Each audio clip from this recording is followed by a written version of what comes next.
Essayons de nouveau à commencer et essayons de passer une bonne soirée ensemble. Ceci n'est pas une présentation très sérieuse avec tous les détails. Ceci est une opportunité pour nous de partager certains points sur l'historique et des souvenirs que nous avons eus ensemble durant ces 25 dernières années. Comme vous pouvez le voir, autour de moi, nous avons plusieurs notables et expérimentés qui connaissent beaucoup plus que moi l'histoire de WEBS.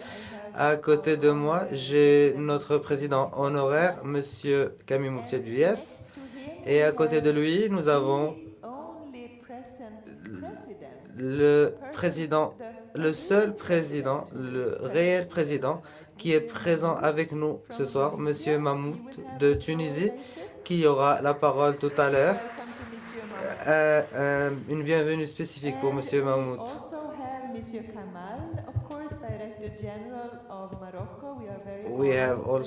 Nous avons aussi le directeur général, Monsieur Jamal. Merci beaucoup de vous joindre à nous pour notre histoire de ce soir. Et nous avons aussi d'anciens secrétaires exécutifs, comme Monsieur Bondaka à droite.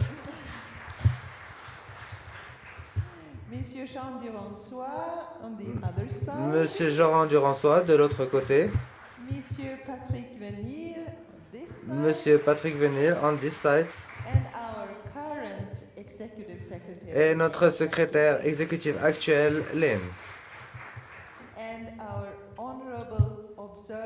Et notre observeur d'honneur est aussi là. Elle aura un rôle spécifique ce soir et c'est Madame Donacott. Ensemble, nous allons essayer de montrer certains de nos événements dans notre jeune histoire d'Annick. Trouve les photos.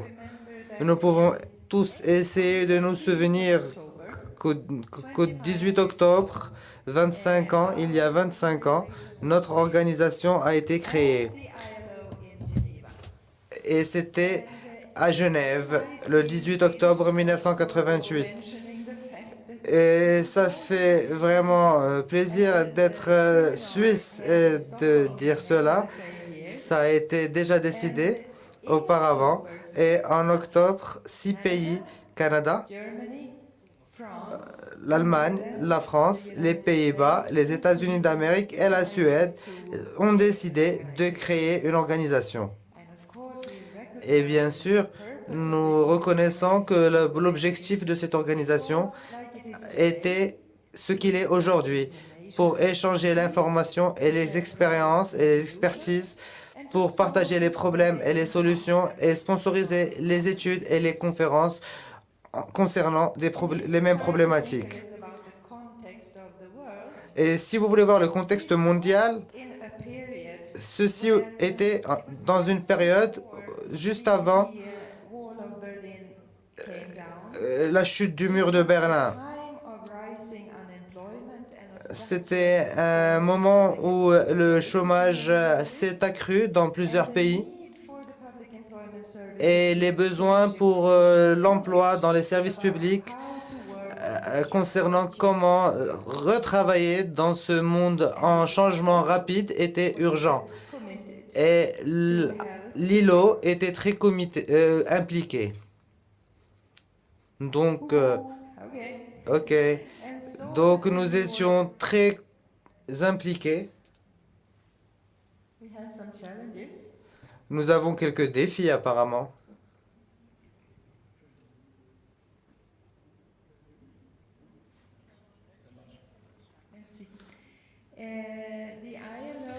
Donc, l'ILO a reconnu que WEBS, l'AMCEP, serait un outil de valeur pour améliorer le cadre de travail international et trouver des emplois pour tous les demandeurs d'emploi.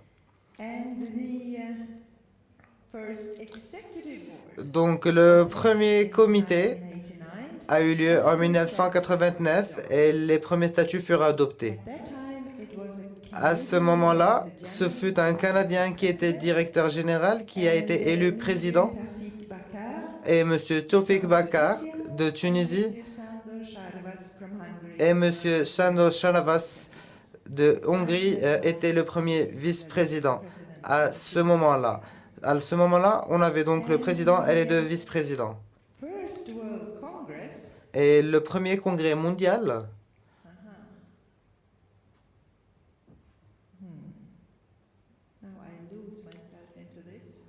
je ne m'en sors pas très bien techniquement. Je suis désolé, ce n'est pas très bien ordonné. Voilà.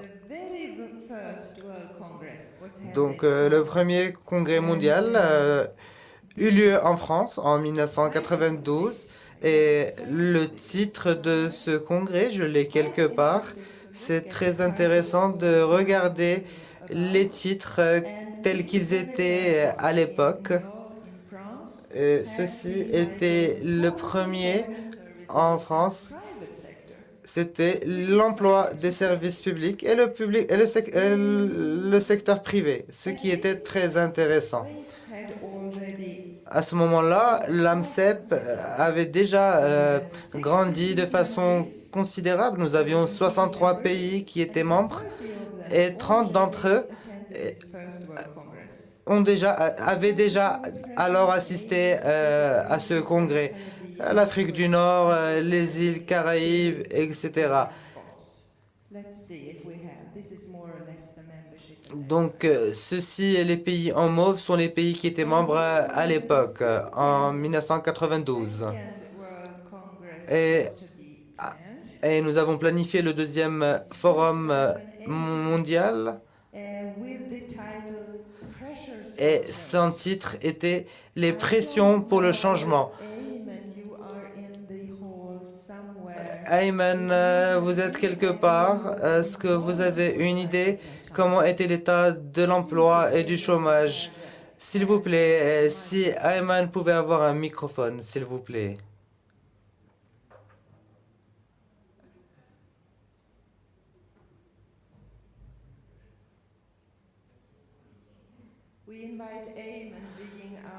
Nous avons invité Ayman, notre membre britannique.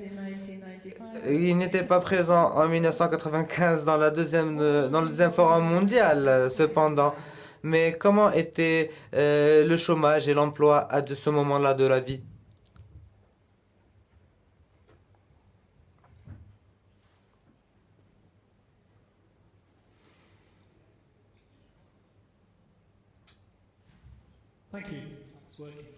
Merci. Peut-être très brièvement, comment était l'état en 1995 du marché de l'emploi? J'avais travaillé à l'AMCEP beaucoup d'années avant 1995, ce qui vous montre à quel point je suis vieux. Mais oui, je vais penser à William Shakespeare. Et ce n'était pas à l'époque de William Shakespeare. Je pense que si elle existait, cette association à l'époque, ça aurait été bien. Mais je ferme la parenthèse. En parlant de 1995, Internet venait d'arriver. Il y avait très peu de communication électronique.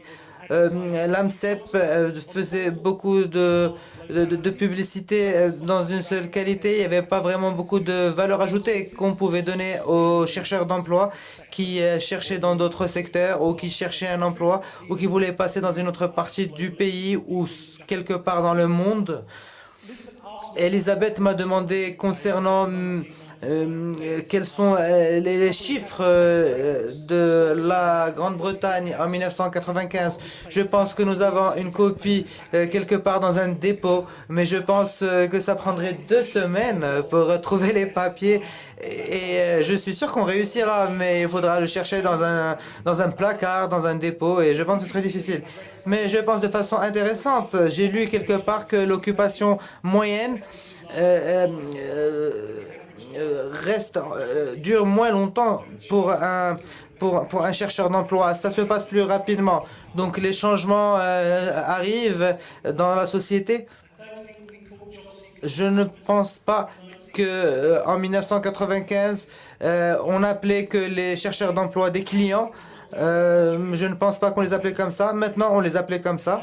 Et nous n'avions pas beaucoup d'employeurs et nous considérons aujourd'hui aussi les employeurs comme des clients. Et c'est le changement de mentalité et de mode de vie. Et donc, ça a changé depuis 1995. Et je voudrais dire que ça va changer encore plus vite depuis 1988. Et qui va deviner comment nous serons dans 25 ans, dans notre 50e anniversaire? On peut écrire une lettre et la mettre dans une bouteille et la jeter à l'eau et poser des questions et voir ce que ce sera dans 25 ans. Merci beaucoup. Et quand nous célébrerons notre 50e anniversaire, j'aimerais que vous me donniez les résultats du taux de chômage à l'époque.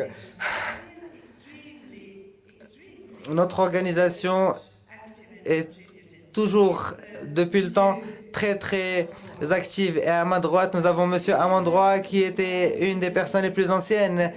Et je voudrais inviter Monsieur Amoudabi de nous dire comment était l'AMCEP à l'époque.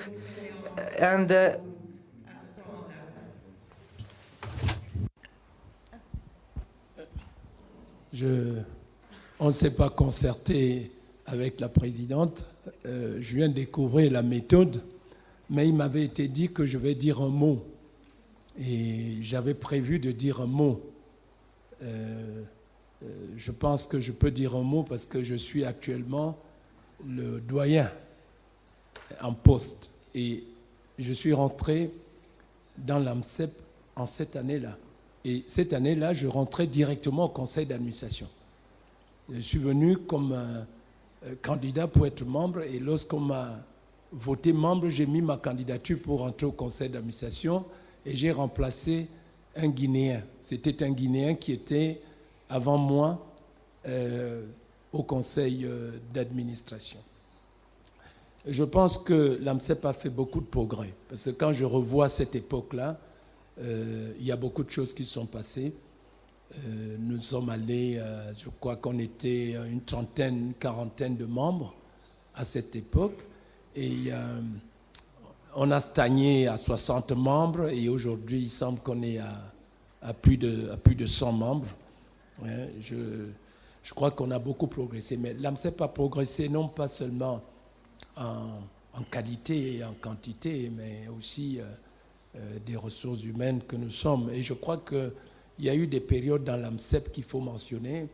C'est à partir de l'an 2000, nous avons eu un conseil d'administration très houleux. Il s'était passé à Askö. C'est une petite ville qui est à 50 km de Stockholm, en Suède. Et à cette époque-là,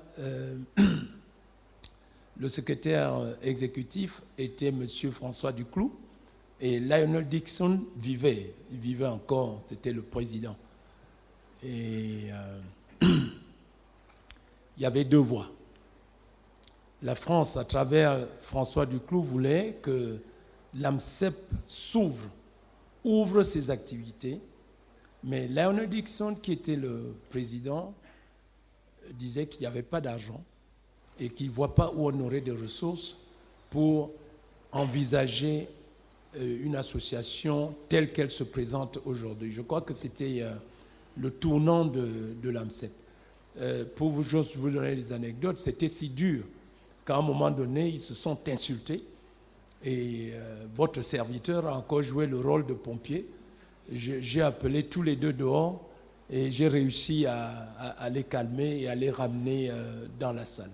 C'est là que nous avons décidé donc de faire un comité de réflexion qui allait se pencher, étudier la configuration nouvelle qu'on pouvait donner à l'AMCEP et qu'on présenterait à l'Assemblée générale qui avait lieu à Mérida. C'était au Mexique. Et c'est comme ça que nous avons eu la fameuse classification des régions avec des vice-présidents. Et c'est à partir de là qu'on a décidé, on a l'idée d'avoir un secrétariat permanent a commencé à faire son chemin.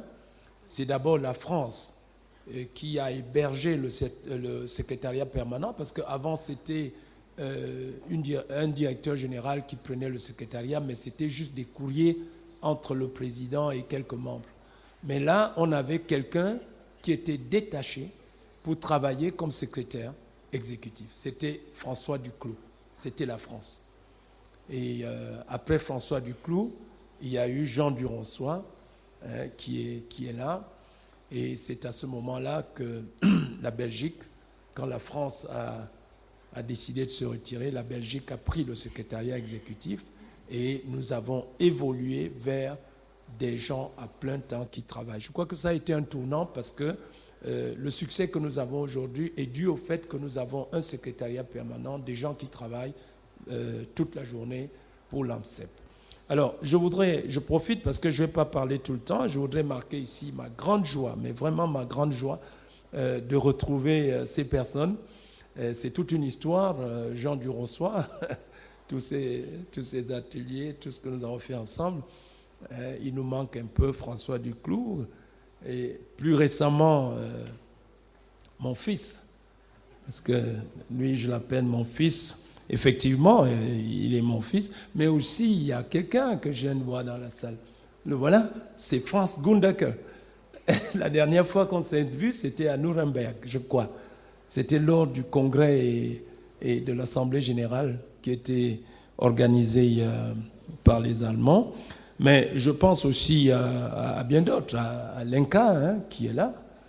Je pense à vous tous, à toutes vos équipes. Je crois qu'on doit rendre un grand hommage à notre secrétariat.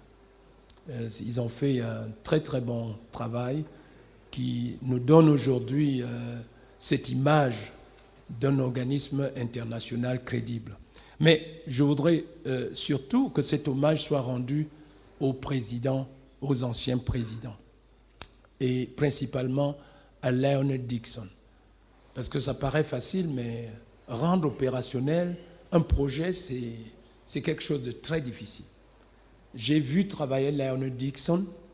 C'est quelqu'un qui prenait son bâton de pèlerin et qui est allé voir jusqu'au pape.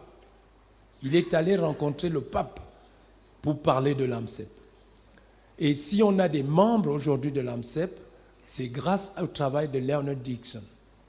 Parce qu'il est allé partout, il allait dans les États. Comme il n'était pas directeur général, il était pratiquement à côté du ministère, il avait le temps et il allait rencontrer les ministres, les gouvernements pour faire en sorte que les gens y viennent dans l'association.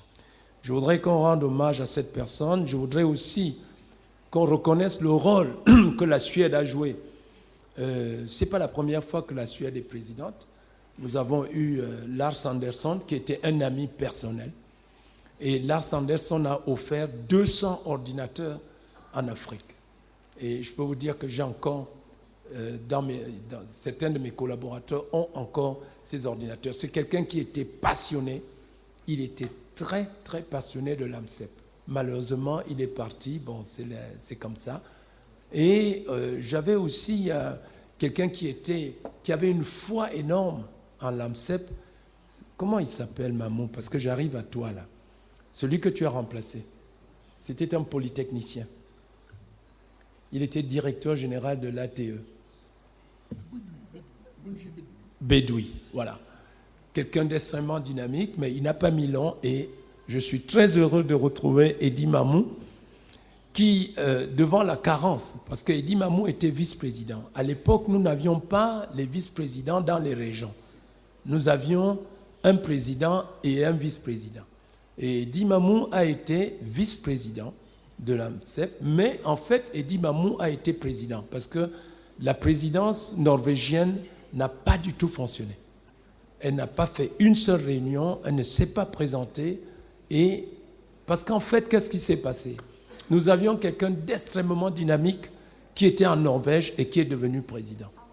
Et à peine rentré, on l'a enlevé. Et quand on l'a enlevé, sa remplaçante n'a pas senti notre association. Et c'est Eddy Mamou qui a, pendant 3 ans, présidé cette association.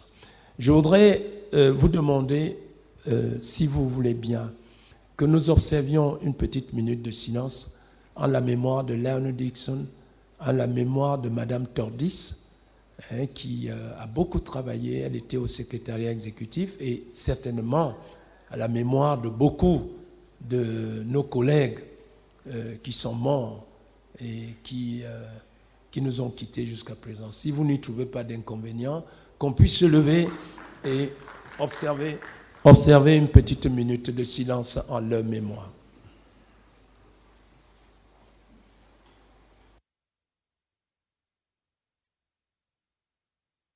Je vous remercie. Je voudrais, parce que je ne vais pas reprendre la parole, je voudrais dire que si aujourd'hui l'Afrique fait des progrès en matière de lutte contre le chômage, et surtout si les services d'emploi public africains sont de plus en plus visibles et pratiquement incontournables maintenant pour les gouvernements dans la lutte contre le chômage, l'AMCEP y est pour beaucoup. Parce que les échanges que nous avons eus au niveau de l'AMCEP avec des pays, l'appui, et je pense ici par exemple à la France, un pays comme la France, que j'ai visité en 1992. Jean-Pierre Alix, que les Marocains connaissent très bien, c'est à cette époque que j'ai connu Jean-Pierre Alix. Il était directeur de l'agence de l'Île-de-France. La France a été, pour beaucoup, n'est-ce pas, dans les progrès que nous avons, non seulement la France, mais la Suède et beaucoup d'autres pays qui nous ont énormément apporté grâce à l'AMCEP. Parce que c'est vraiment une plateforme d'échange d'expérience qui a profité à l'Afrique. Mais je crois qu'une des grandes valeurs ajoutées aussi, c'est les relations humaines que nous avons tissées. Et ça ne se calcule pas en termes de chiffres, hein, parce que c'est le cœur. On a des rapports aujourd'hui entre nous grâce à l'AMCEP. Bien, je crois que j'ai lancé beaucoup de fleurs à l'AMCEP. Nous avons encore beaucoup de choses à faire. Nous n'avons pas encore cette position que j'ai toujours défendue, que nous devons avoir dans le monde. Il faut que nous soyons l'organisme international reconnu par les Nations Unies comme l'organe qui traite les questions d'emploi lorsqu'il s'agit d'organiser quoi que ce soit.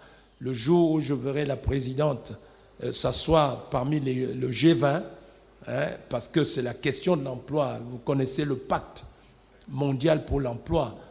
Ça a été traité au BIT et approuvé. J'aurais bien voulu que la voix de l'AMCEP soit là. Nous avons encore ce chemin à faire. Nous n'avons pas tous les membres. En Afrique et en Asie, je crois que nous avons 54 pays en Afrique et il n'y a encore que 24 membres. Il n'est pas assez. C'est même pas la moitié. L'Asie, pareil. Ça, c'est des défis, à mon avis, qui nous attendent. Et puis, il y a l'assistance technique qu'il faut accroître. Il faut accroître l'assistance technique qui apporte concrètement des avancées à certains pays. Et pour ça, il faut que l'AMCEP recherche de nouveaux financements, des financements à risque. Ces financements existent. C'est vraiment un angle vers lequel l'AMCEP n'a pas exploré jusqu'à présent. Le monde actuellement parle beaucoup de l'emploi. C'est l'emploi. Bon, il y a des financements disponibles. Eh bien, il faut qu'on ait accès à ces financements-là. Voilà, je voudrais profiter de la situation pour remercier tous mes collègues. D'abord, de m'avoir nommé président d'honneur en 2008. Je pense que jusque-là, je suis le seul qui a pu bénéficier d'une telle position, même si de temps en temps, certains l'oublient lorsque nous nous réunissons. Mais ce n'est pas grave, ça. Voilà. Et je voudrais remercier mon président à cet anniversaire. Je remercie mon président de la République qui me garde là depuis 23 ans. N'est-ce pas? Bon, sinon, je ne serais pas ici, là, n'est-ce pas? Parce que je n'aurais pas eu assez de moyens pour payer un billet d'avion comme président d'honneur, puisque ce n'est pas encore dans le budget de l'AMCEP. Bon, alors, je remercie le roi. Je remercie le roi du Maroc, parce qu'il a accepté que cet événement se tienne. Monsieur le ministre, votre ministre et vous-même transmettez vraiment la gratitude de l'AMCEP à travers le petit président d'honneur que je suis. À toi-même, Kamal, un grand merci Hein, les choses se passent toujours très bien chez toi.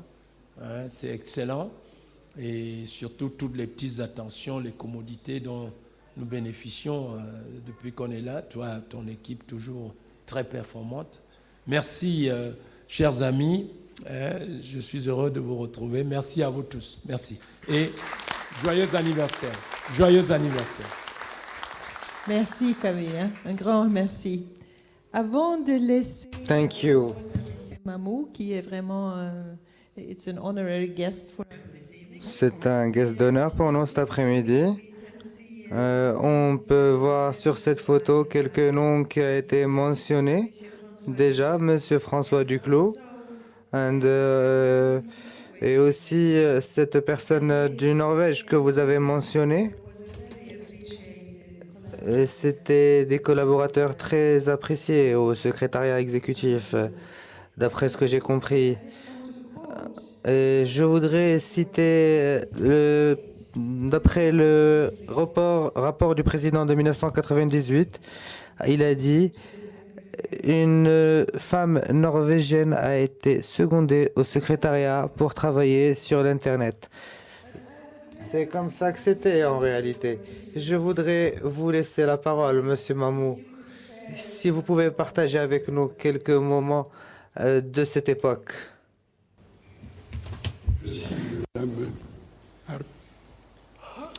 En fait, je ne sais pas par quoi commencer. Tellement de points intéressants. Mais si vous permettez, je vais enchaîner sur ce qui a été dit. C'est vrai, Madame la Présidente a relaté l'historique, les taux de chômage, l'information, où est-elle? Et Monsieur le Président d'honneur a donné un aperçu du passé. Effectivement, l'AMCEP a passé les premières années, disons les années 90, c'est pas à se chercher, hein, mais c'était surtout l'absence d'une infrastructure administrative fixe. Et le défi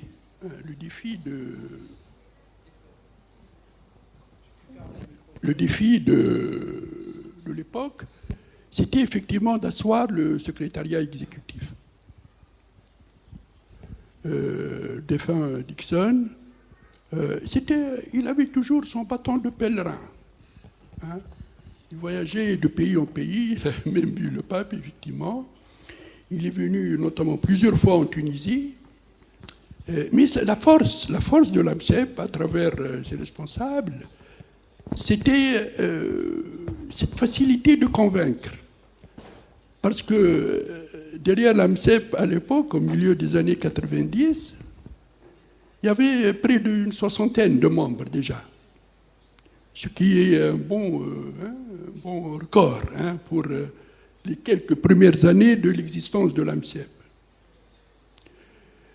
Notre ministre de l'époque était très, très attiré par l'AMCEP. Dès qu'on lui dit qu'il y a un bon nombre de pays qui sont membres, il n'hésite pas à y adhérer. D'ailleurs, à Nuremberg, il était là.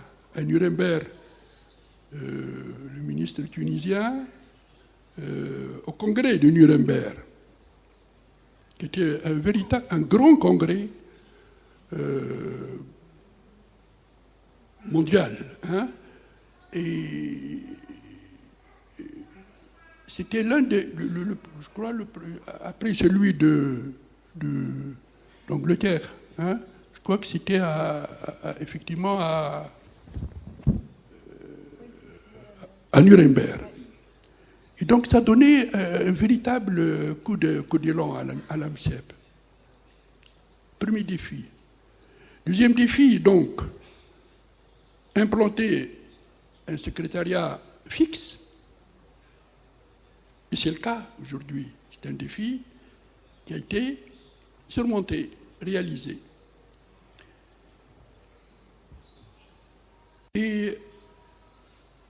l'AMCEP, avec tout son rayonnement, le fait même de voir dans ses statuts la liste des pays, et moi je vous invite à peut-être mettre la liste des pays, je ne sais pas, je ne l'ai pas trouvée, mais elle doit, les membres, hein, qui est une chose importante, parce que les congrès d'ailleurs, moi j'ai vécu 3 congrès, celui de Nuremberg, celui de Mérida,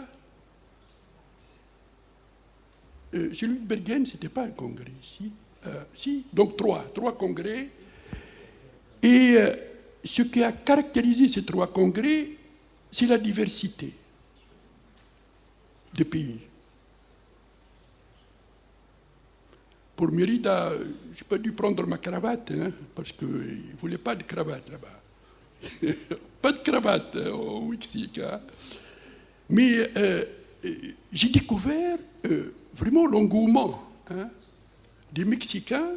Au début, je me disais, mais on va aller jusqu'à là-bas, prendre l'avion, mais je ne sais pas comment, est-ce qu'ils connaissent l'AMCEP? Mais c'était inattendu.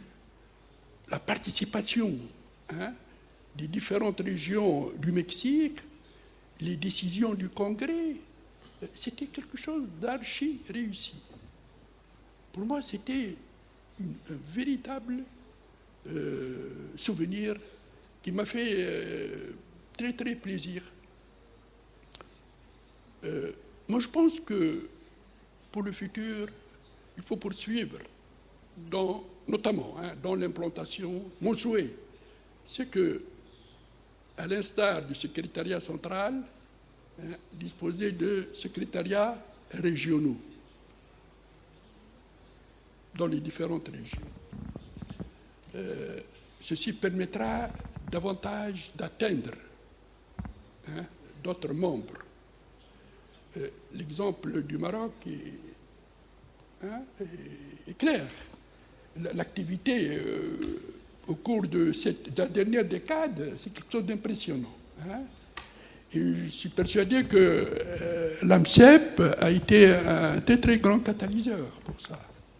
Non seulement catalyseur de par sa carte d'identité, c'est-à-dire son staff, ses membres, ses moyens, son personnel, très compétent, mais aussi par les membres des différents pays.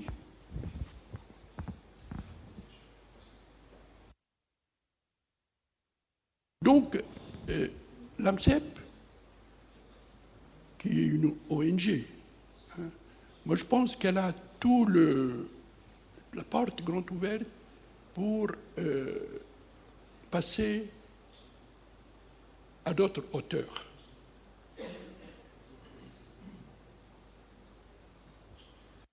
Donc, je voudrais peut-être quelques mots concernant les systèmes d'information, qui pour moi c'est mon grand dada. Pourquoi? Parce qu'en Tunisie, j'ai occupé la responsabilité de l'organisme statistique et puis de l'Institut d'économie quantitative. Avec l'ATE, c'est un triangle, une trilogie très très liée. Hein? Production de l'information, analyse et action. Le premier, on a fait des travaux de recensement population. En 89, juste 79, pardon, 79, 89, pardon. La première enquête statistique en Tunisie, de laquelle nous avons dégagé les taux de chômage, pas seulement au niveau national, mais au niveau régional. Et tenez-vous bien, pour la première fois,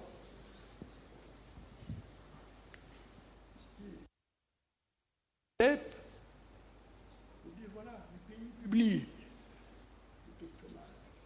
Et à l'époque, les décideurs tunisiens hésitent. Et effectivement, lorsque ces informations ont été publiées, les régions ont commencé à tirer. Nous avons le taux de chômage le plus élevé, il nous faut des moyens, etc., etc. Donc, ça crée toute une autre dynamique. Mais depuis, ces informations ont continué à être publiées. Deuxième type d'information, concernant la gestion du marché de l'emploi. Je parlais avec mon ami, il disait qu'en Tunisie, à la fin des années 90, il faut dire que ça a été fait grâce à ce genre de réunions, d'ateliers, etc., etc., où on a constaté que les demandeurs d'emploi dans les pays, notamment le Canada, par exemple, d'autres pays, plusieurs pays, en Suède certainement, etc., les demandeurs d'emploi pouvaient consulter facilement les offres d'emploi à partir d'un terminal dans le lieu public. Et nous avons en Tunisie mis en place ce système. Donc, on a construit ce que nous appelons un observatoire de la gestion du marché de l'emploi. Aujourd'hui, ce système fonctionne. Et il fonctionne à merveille.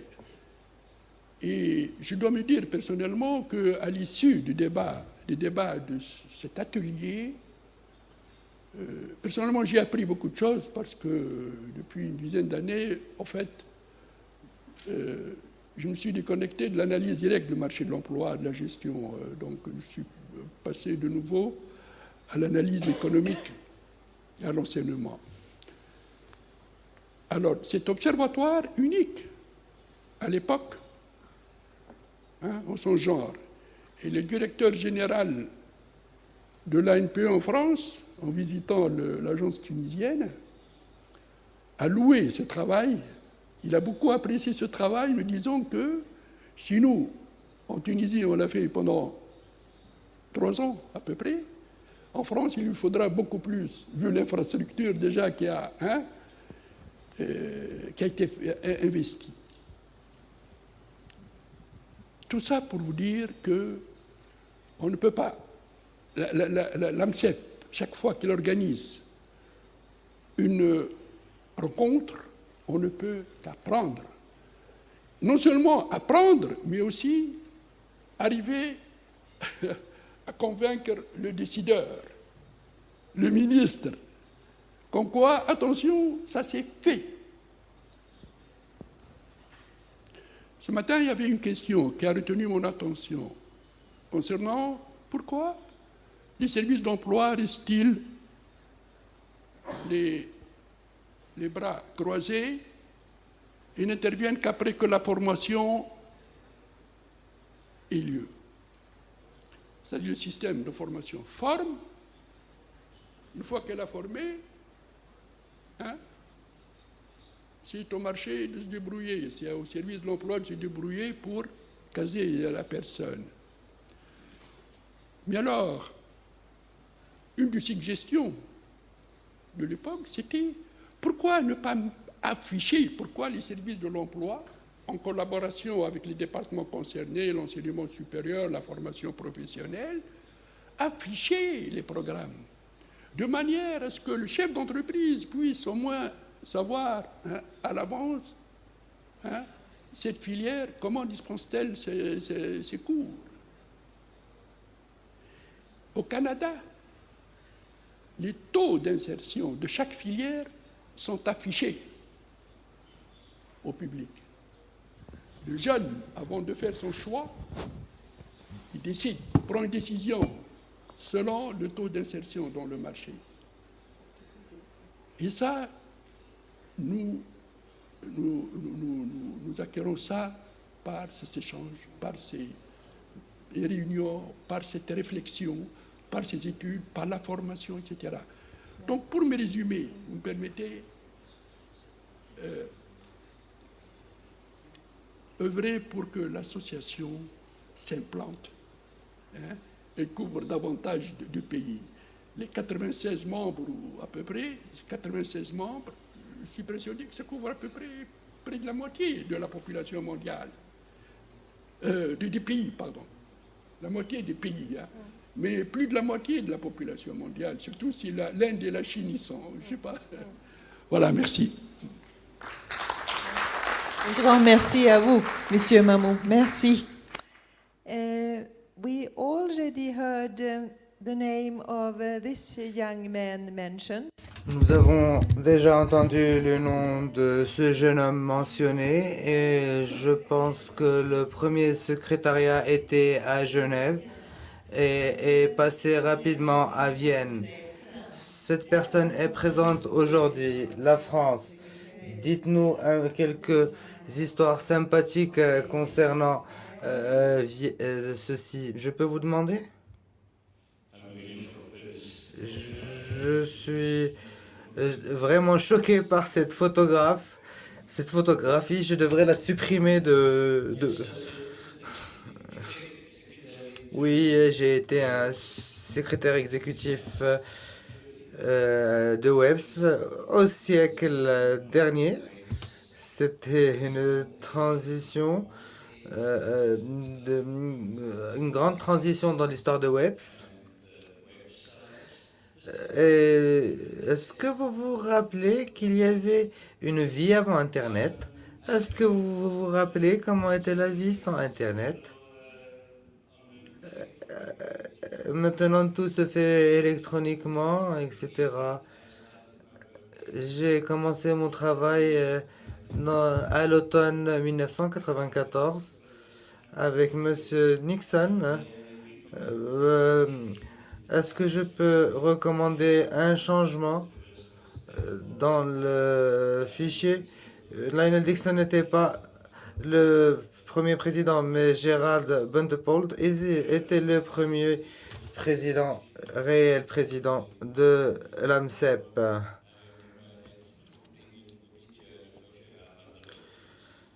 Donc je voulais vous dire cela.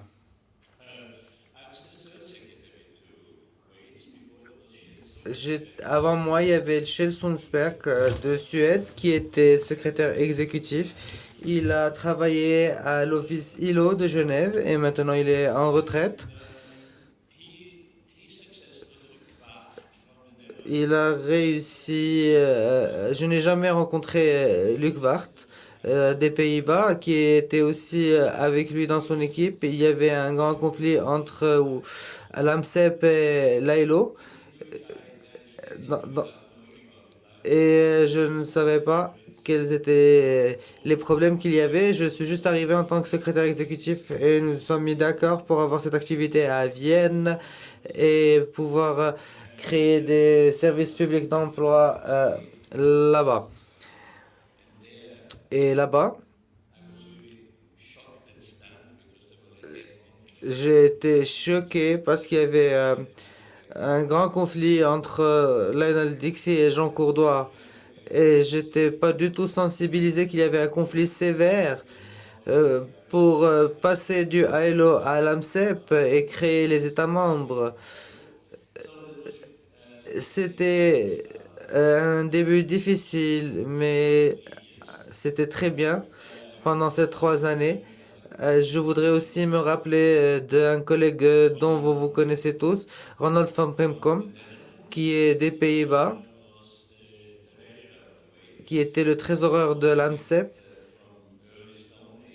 et qui est aussi passé de l'âge de pierre à l'âge de l'email et qui a su s'adapter parce qu'à ce moment, la trésorerie était comme une grotte. C'était le bureau de Lionel Dixon. Il n'y avait pas de système d'accounting et de registre où l'on gardait toutes les dépenses. C'était plutôt sur des cahiers que c'était écrit. Nous avons organisé 2 congrès, Lionel et moi, ensemble, aussi avec Robert Laurenti, qui sont venus et qui nous ont aidés à créer ce système de comptabilité avec les aides des services d'emploi public britanniques. Nous avons réussi à créer ces congrès. Et aussi, nous avons aussi beaucoup d'aide de la Hongrie pour le congrès de Nuremberg. Et j'ai laissé le secrétariat de l'AMCEP à l'automne 1997 parce que mon ministre m'a envoyé à une représentation permanente à Bruxelles. L'Autriche est devenue un pays membre de l'Union européenne et donc on avait besoin de moi pour faire cela.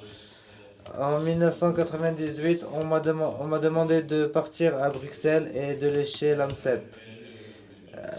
Nous avons une très très bonne mémoire de notre première réunion de l'AMCEP et je suis très très heureux de vous rencontrer tous ici après 15 ans que je suis à l'AMCEP.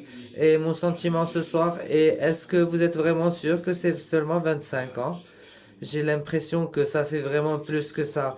J'ai l'impression que WEBS existe depuis très très longtemps. Et tous mes souhaits pour le très bon travail que vous faites. Et je suis très fier et je suis très content d'être là avec vous aujourd'hui. Merci.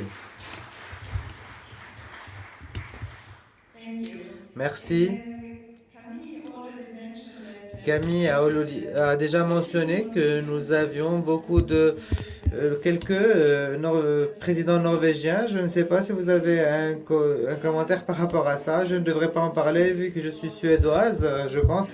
Mais ce qu'a fait la Norvège, c'est le World Congress en 2001. Et aussi le titre de ce congrès était les stratégies à ce moment de transition important dans l'histoire de l'homme. Et donc c'était un congrès très important. Et à ce moment-là, je suis en train d'aller du mauvais côté. Je vais vous présenter Monsieur Duransois parce que je pense que ceci était du temps où vous êtes venu au secrétariat. Racontez-nous un petit peu de ce qu'il en est, s'il vous plaît.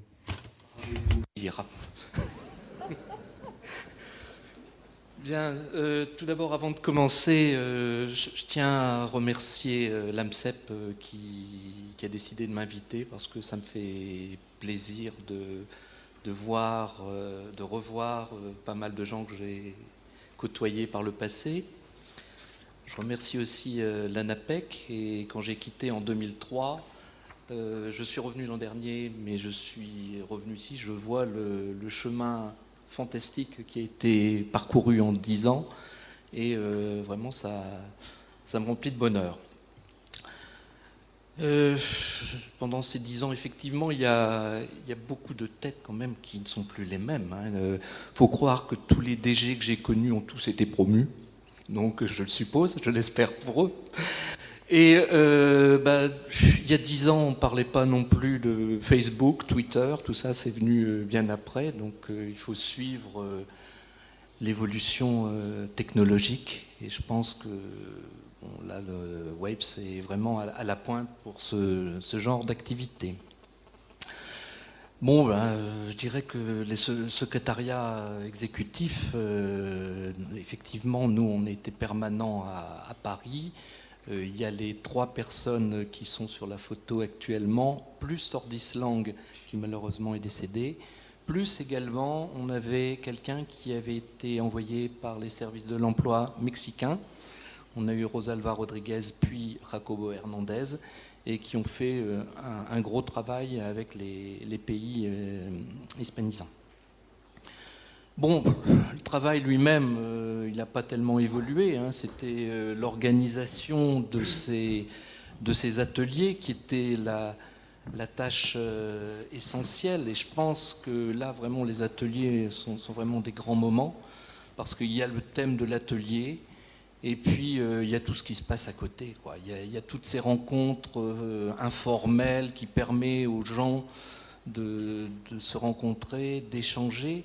Et je pense que c'est très différent de ce qui se passe généralement par rapport à la coopération, par rapport aux échanges bilatéraux, parce que vous avez une multitude de donateurs qui malheureusement font quelquefois les mêmes choses Et là, au contraire, je dirais, pour les SPE qui se développent, ils ont des interlocuteurs avec lesquels ils peuvent parler directement et trouver, je dirais, des points d'entente, préparer une future coopération. Enfin, je pense que c'est extrêmement riche.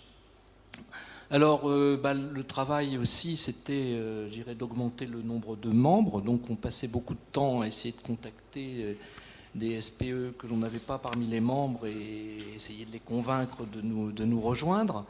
C'était l'organisation donc de ces ateliers, c'était trouver les key speakers les plus performants pour les thèmes qui étaient abordés. Donc là, il y avait un gros travail. Et puis, il faut bien le dire aussi, un travail, c'était de faire rentrer les cotisations parce qu'il fallait bien que l'association ait les moyens de ses ambitions.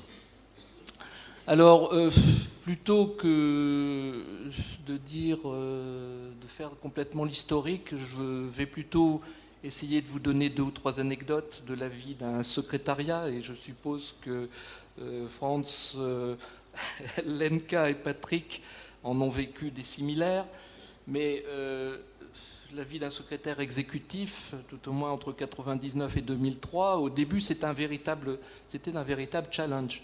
Pour la petite anecdote personnelle, il me fallait l'accord, bien sûr, de la France, qui avait de la NPE, donc qui avait le secrétariat, mais il me fallait l'accord du président, que je suis allé rencontrer, et qui m'avait très gentiment invité au restaurant pour qu'on puisse discuter, effectivement, d'un recrutement éventuel. Mais malheureusement, en plein milieu du repas, il s'est endormi.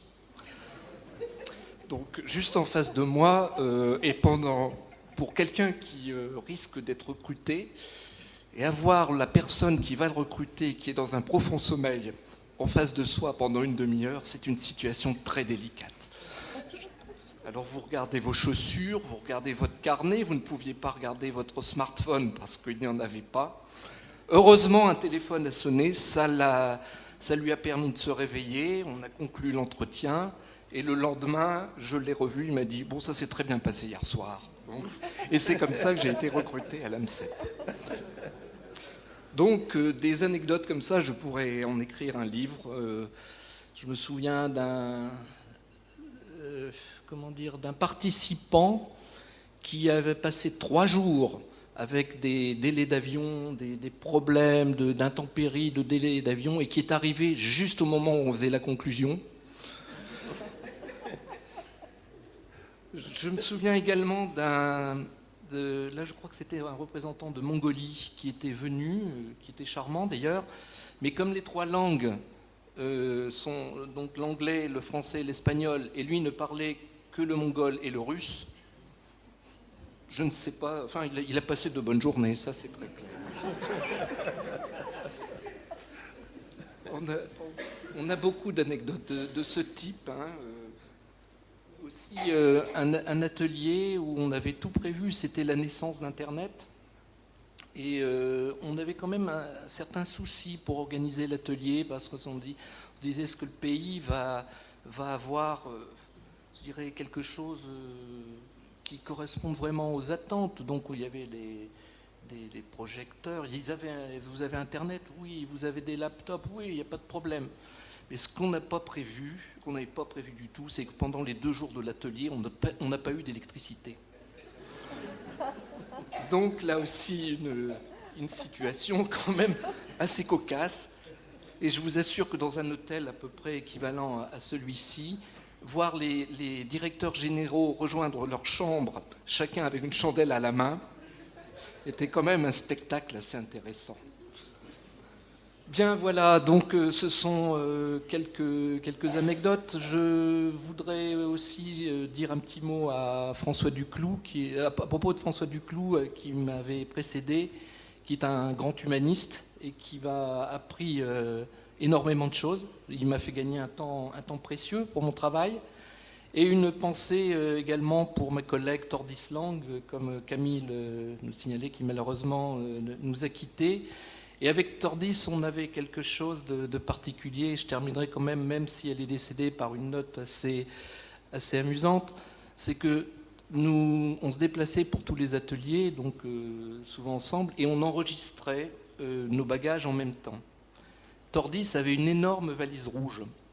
Et 5 fois, pendant 5 ateliers, à l'arrivée, ma valise était là, la sienne n'était pas là. Donc il y avait une malédiction sur les valises de Tordis Lang. Je ne sais pas ce qui arrivait. Mais alors, Tordis, elle savait ce qu'il fallait faire.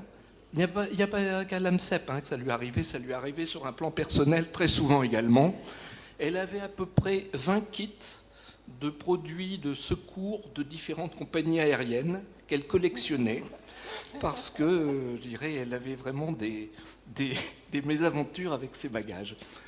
Donc voilà, je vais arrêter les anecdotes là, mon livre va bientôt sortir, non, je plaisante, mais ça a été vraiment un grand moment. Merci beaucoup. Un grand merci, Jean. And it was also at Et c'était aussi à ce moment de l'histoire où la première première enquête statistique a été lancée.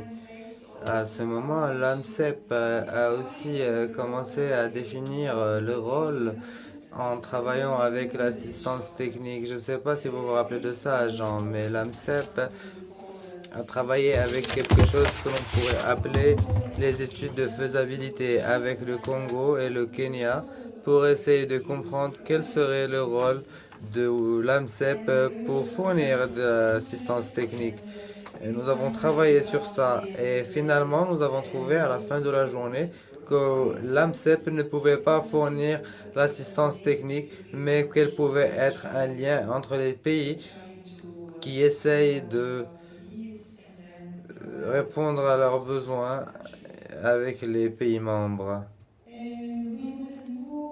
Nous allons passer à la suite, à ce moment. En 2003, nous sommes ici à Marrakech aujourd'hui et au 6e congrès mondial à Marrakech avec comme titre la promotion de l'emploi, lutter contre le chômage et les nouveaux partenariats entre les entreprises et les partenaires sociaux. Comme nous l'avons déjà dit, Anderson Johansson, qui a été élu comme président, et c'était durant sa présidence que les nouveaux statuts ont été révisés. Et comme Camille nous a dit, le système avec les 5 régions a été introduit. Avant cela, nous avions un président, ensuite un vice-président, mais l'idée était que ce serait bien de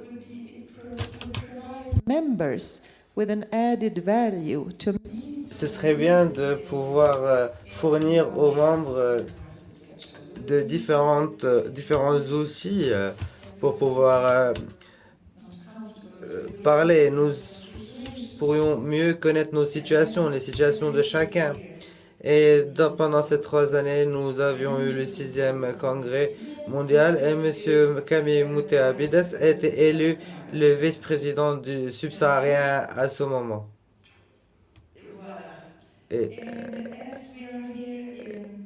Et puisque nous sommes ici à Marrakech, au Maroc, nous avons entendu plusieurs fois aujourd'hui que le Maroc a toujours payé beaucoup d'attention à l'AMCEP. Le Maroc a été le vice-président de l'Afrique du Nord et le Moyen-Orient à plusieurs fois et a organisé beaucoup d'ateliers, a organisé plusieurs conseils d'administration.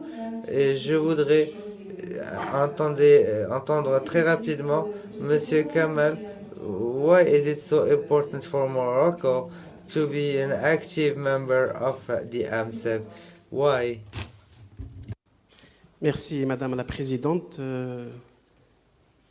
Je vais être très bref. Je pense qu'il faut qu'on parte en forme à la soirée. Alors pour moi, en fait, l'AMCEP, c'est, pour résumer, c'est deux grandes satisfactions. La première, c'est que pour moi, l'AMCEP, c'est une famille. Il y a un esprit qu'on ne rencontre pas dans les autres associations.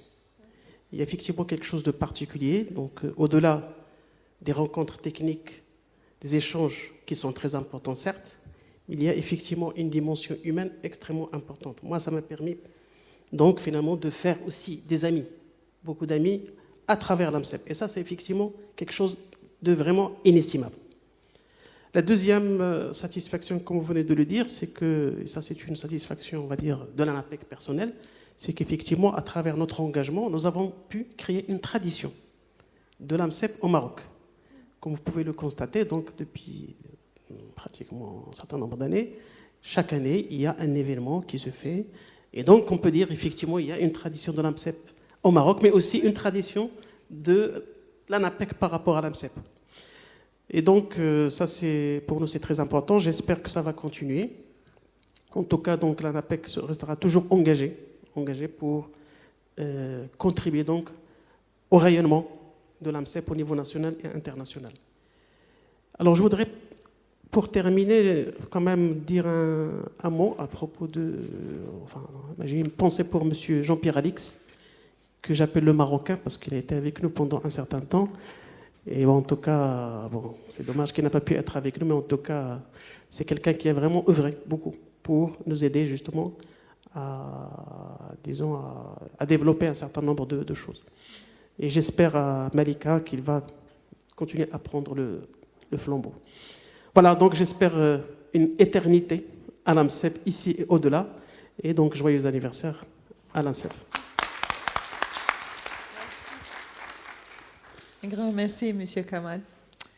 Alors, on est aujourd'hui, on a eu des présidences françaises absolument excellentes et c'est à ce moment-là que notre ami Patrick est arrivé au secrétariat aussi. Well, I changed to English. Je vais passer à l'anglais. Il y avait une histoire, je ne sais pas si c'est vrai, vous devez vérifier et me dire si ceci est correct. Mais à ce moment, le secrétariat a été changé et il a été muté au Brésil parce que Jean est parti. Je ne sais pas, est-ce que vous avez cette information en mémoire, mais on m'a dit qu'il y avait de très bons ordinateurs, mais ils ne pouvaient travailler qu'à Paris, donc c'est pour ça qu'ils sont partis à Paris. Est-ce que c'est vrai? Oui, c'est vrai.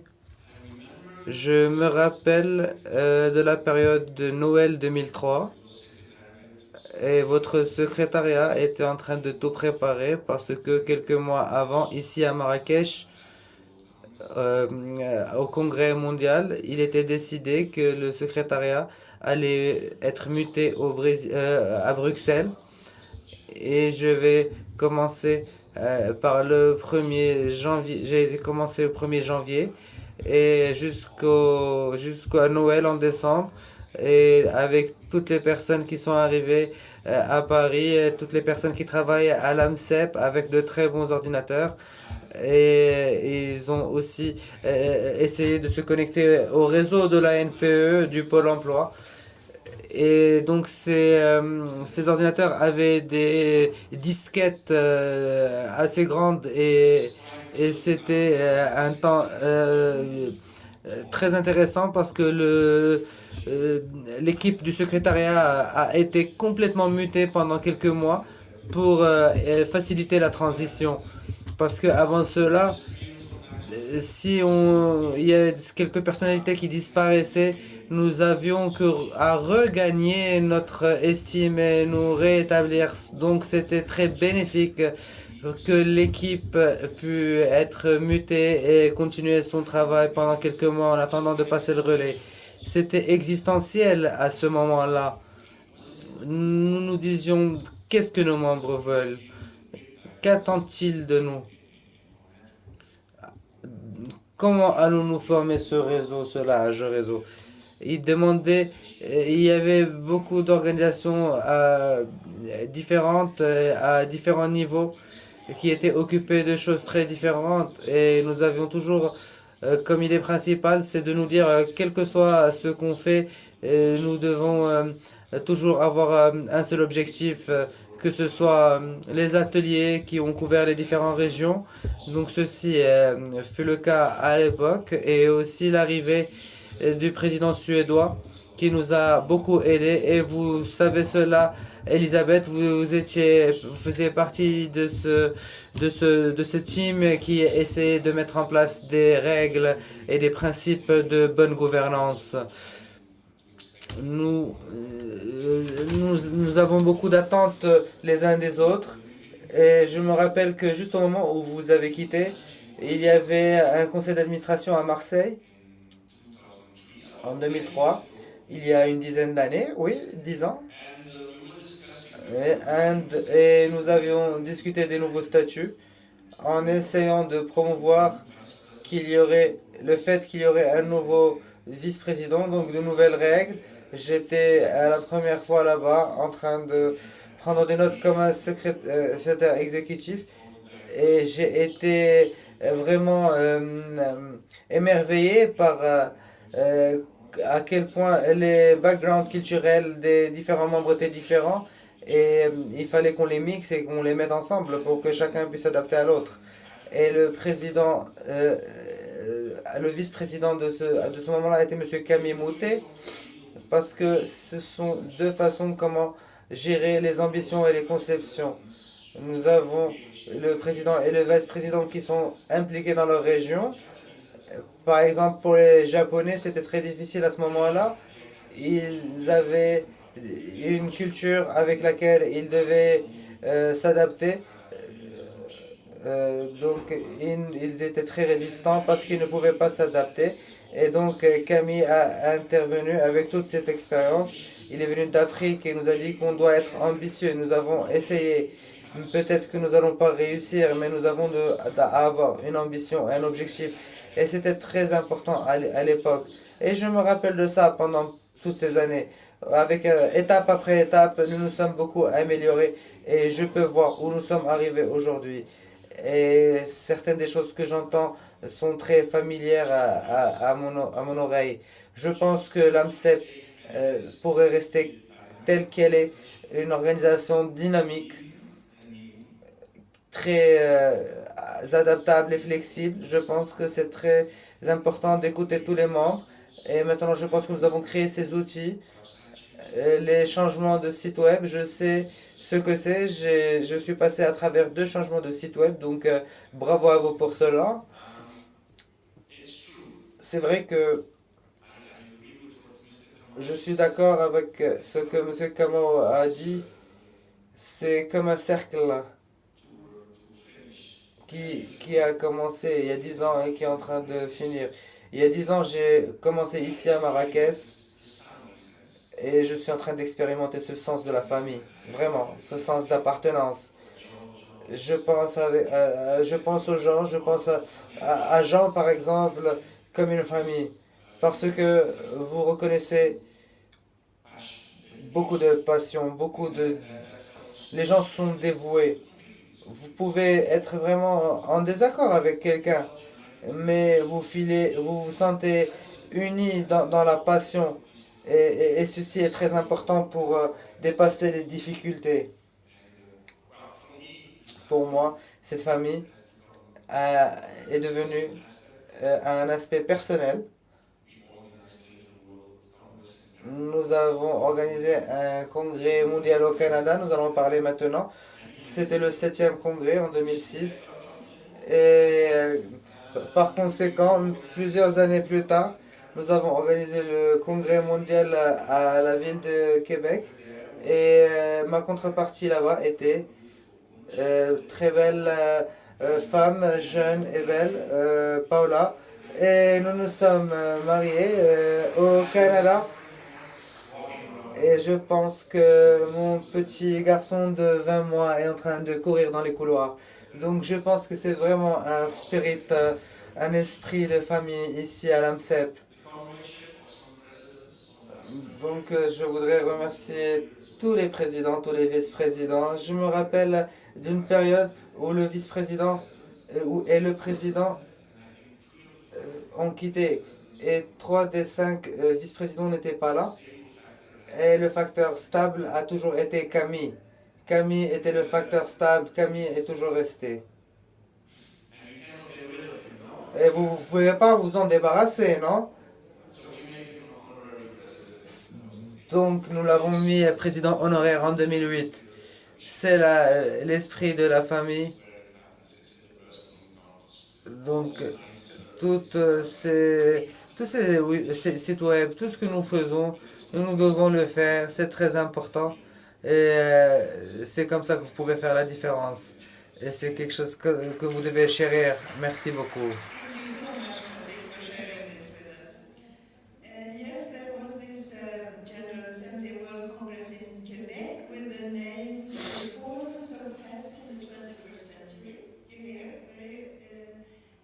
Donc, on a aussi fait le 8e congrès, l'Assemblée générale, à Dubrovnik, en Croatie, en 2009. Et c'était une situation très différente parce que quand je vois la liste des 9 congrès mondiaux que nous avons eus, ceci est le seul titre qui nous amène à quelque chose qui n'est pas très un très grand défi et qui n'est pas très orienté vers l'avenir comme les autres titres. C'était un moment très très difficile dans le monde quand il s'agissait de l'emploi en 2009. Maintenant, je pense que nous allons entendre Monsieur Kamal et finir avec quelques situations courantes et quelques situations orientées vers le futur.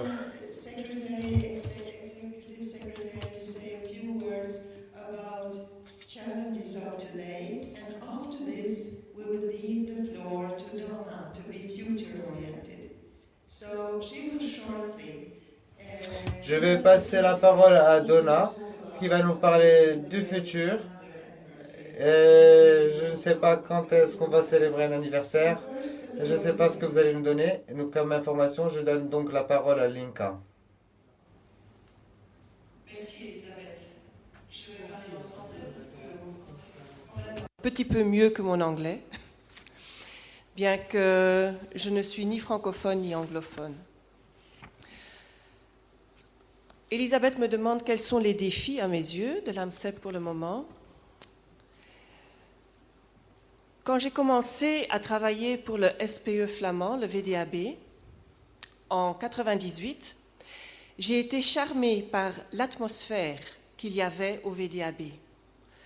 J'étais à ce moment-là professeure de néerlandais pour des nouveaux arrivants. Et ce qui m'a fort frappée, c'est qu'on essayait au sein du VDAB de créer une sorte de nid dans lequel les demandeurs d'emploi, qui sont quand même dans des situations très difficiles, puissent retrouver le calme, puissent réfléchir à ce qu'ils voulaient faire de leur vie. Et en les gardant dans ce cocon pendant quelques mois, ils trouvaient le courage pour se relancer dans le marché de l'emploi avec énormément de succès. Je venais d'une école du soir normale et la différence avec les cours dans un service public d'emploi ont été pour moi très frappants.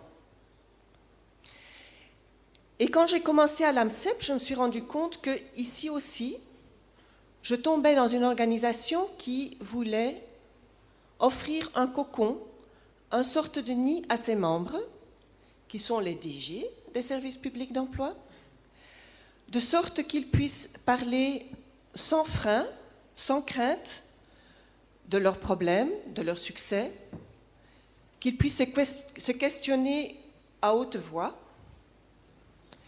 Ça m'a fort étonnée parce que je ne savais pas que les directeurs généraux, quelque part en soi aussi, se demandent est-ce que je fais bien mon travail, comment font les autres, ont aussi des craintes. Et d'un autre côté, je trouvais que l'AMCEP, et je l'ai dit à mon entretien d'embauche, je trouvais très dommage de ne pas connaître l'AMCEP du tout. Parce que ce que vous faites, ce qu'on fait tous ensemble, puisque je fais partie de vous maintenant, je trouve que c'est vraiment très valable et très important dans le monde de nos jours.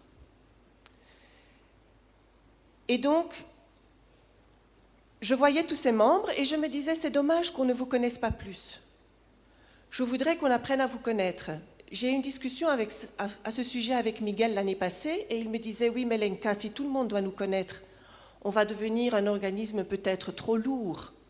Il faut garder la flexibilité. Et je lui ai dit, mais non, Madonna, elle est aussi très connue et elle est très souple. On n'a pas à devenir très grand, on doit devenir connu. D'un autre côté, et ça c'est le défi que je voudrais essayer de relever avec vous, il faut garder cette atmosphère de cocon, de nid, dans lequel vous pouvez être vous-même, dans lequel vous pouvez être honnête. Cette familiarité, cet esprit de famille plutôt, dont parlait Patrick. Et je trouve que essayer de joindre ces deux côtés, l'un vers le monde extérieur, être connu, qu'on parle de nous, que ce soit plus facile pour aider nos membres dans leur lutte journalière dans leur pays, et d'un autre côté de leur offrir un cocon, je crois que c'est un défi que j'aimerais relever avec vous. Merci.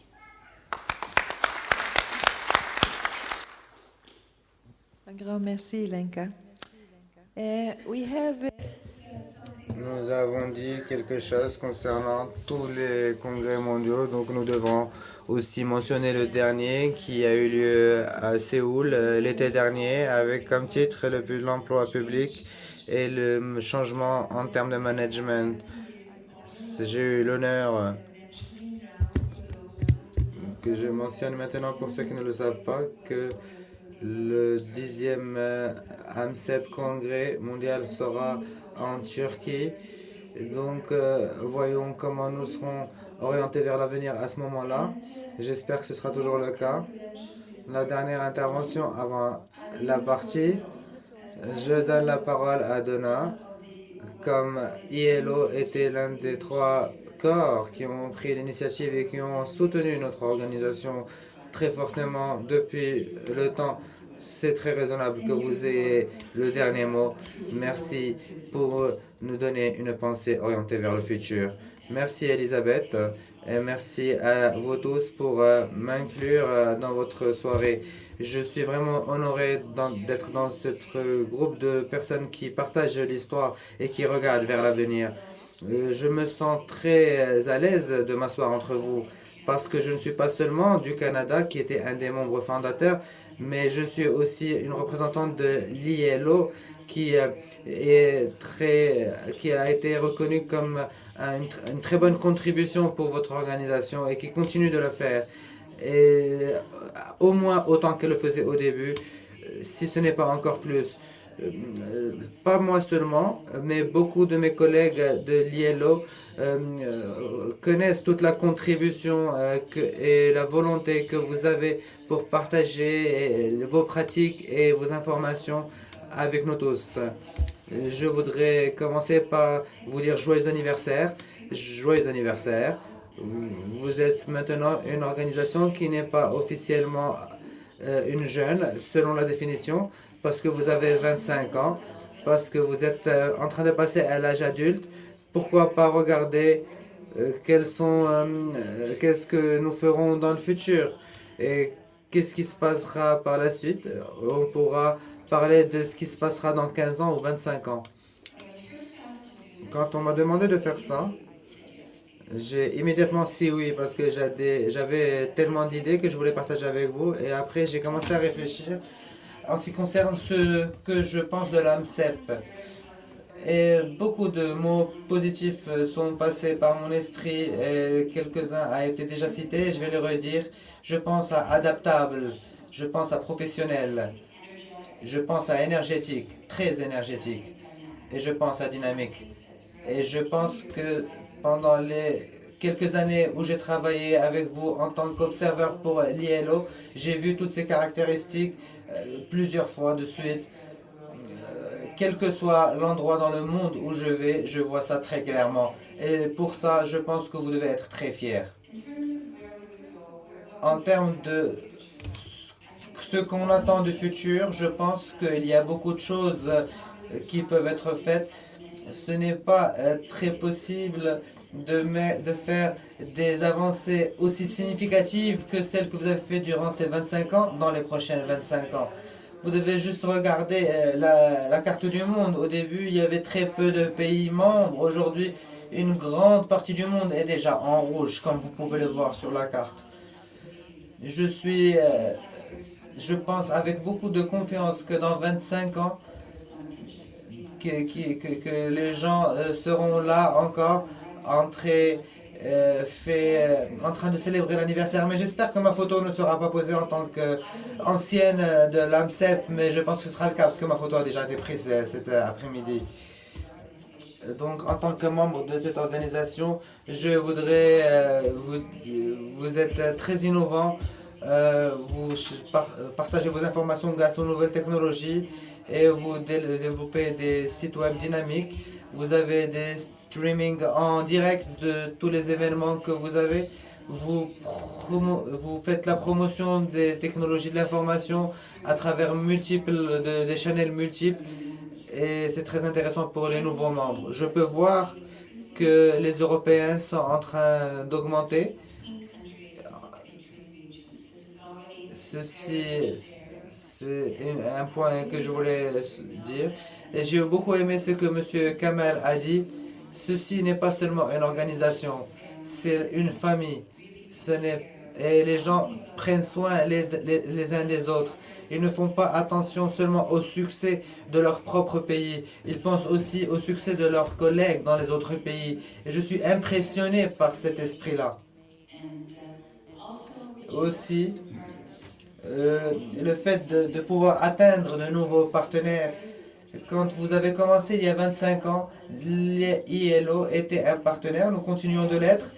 Mais je vois maintenant la Commission européenne en tant que partenaire très fort qui prend un rôle majeur dans plusieurs événements.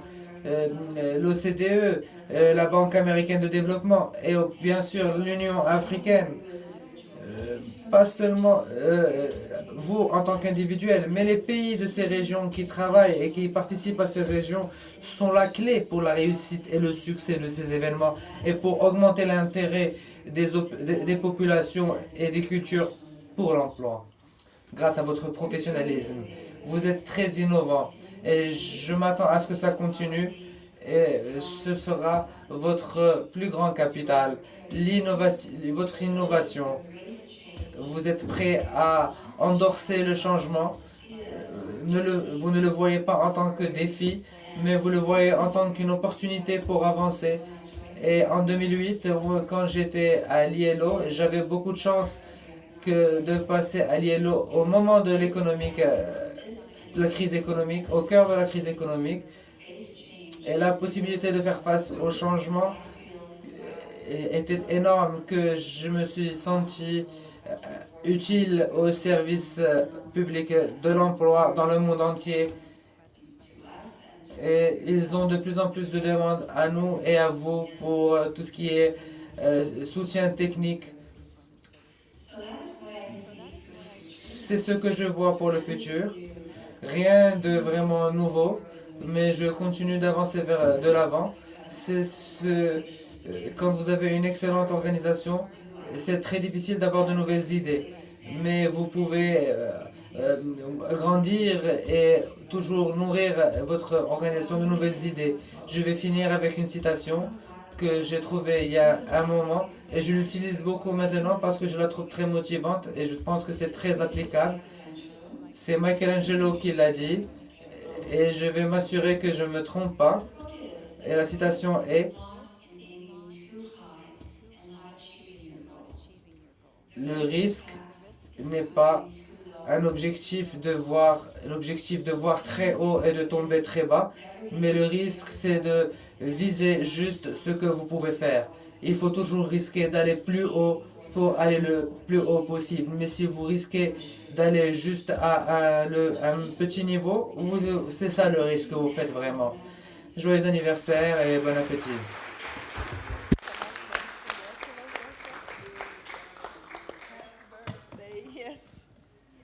Je ne sais pas, Monsieur Kamal, si vous voulez dire quelque chose concernant la soirée ou... So before this, I just says thank you so much for everybody up on stage having shared. Je voudrais dire merci à tout le monde d'avoir partagé les souvenirs avec nous. Ça nous a rendu fiers d'entendre chacun d'entre vous et Donna ce qu'elle a dit de nous. Nous sommes très orientés vers le futur. Merci beaucoup pour cette partie de la soirée.